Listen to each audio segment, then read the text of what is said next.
नवादा जिला में है हमर जिला में है हमर recording by top music Patna.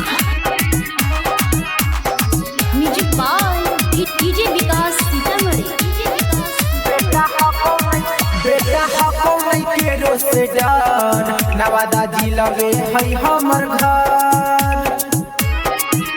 अरे बेटा हको नहीं के रोसेदार नवादा जिला में है हमर घर।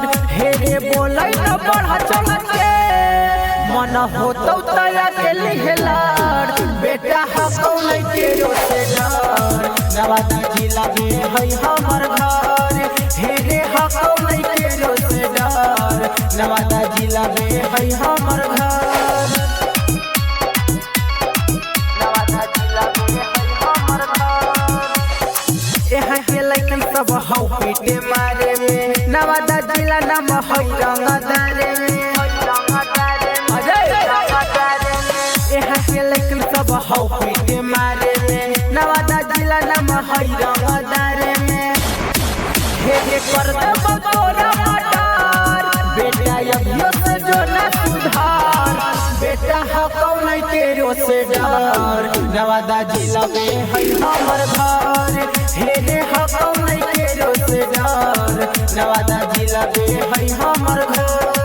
नवादा जिला में है हमर घर।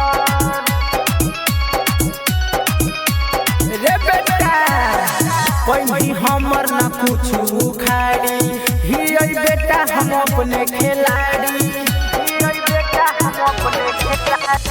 कोई भी हमर ना कुछ उखाड़ी ही बेटा हम अपने खिलाड़ी।